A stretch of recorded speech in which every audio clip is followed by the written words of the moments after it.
नमस्कार मंडळी, माझ्या किचनमध्ये म्हणजे चैत्राज किचनमध्ये सर्वांचं खूप खूप स्वागत आहे. आज मी तुम्हाला अगदी साधी सोपी अशी रेसिपी शेअर करत आहे. ती म्हणजे रताळ्याची भाजी.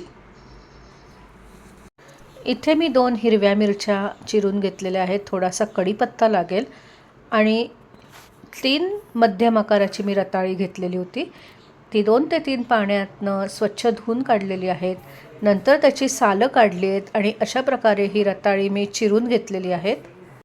आता ही भाजी 2 प्रकारे बनवतात. उपवासाची बनवायची असेल तर त्याच्यामध्ये तूप घालतात आणि हळद वापरत नाहीत. पण मी इथे साधीच भाजी बनवत असल्यामुळे मी त्याकरता 2 चमचे तेल घेतलेलं आहे.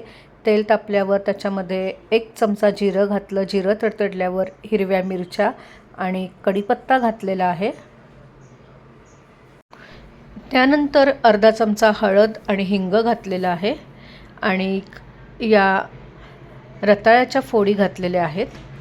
बरेच जण उपवासाचे पदार्थ बनवत असताना त्याच्यामध्ये कढीपत्ता घालत नाहीत, पण ही बटाट्याच्या भाजीसारखी भाजी बनवत असल्यामुळे मी याच्यामध्ये हळद, हिंग आणि कढीपत्ता घातलेला आहे. रताळी छान मिक्स करून झाल्यानंतर आता याच्यामध्ये मी अर्धा वाटी पाणी घातलेलं आहे. गॅस मंद आचेवर ठेवला आहे.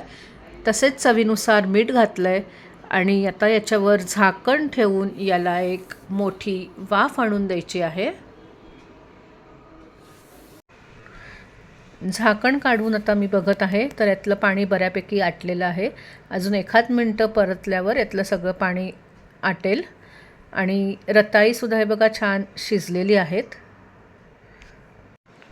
भाजीतलं पाणी आटल्यानंतर आता याच्यामध्ये मी 1 मोठा चमचा दाण्याचं कूट घातलेलं आहे आणि बारीक चिरलेली कोथिंबीर घातलेली आहे आणि हे छान मिक्स करून घेतलेलं आहे. ही बघा मस्त अशी आपली रताळ्याची भाजी तयार झाली आहे.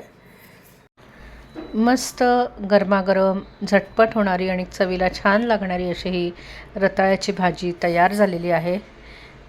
तेव्हा तुम्ही ही रेसिपी जरूर करून बघा. धन्यवाद. Bye bye.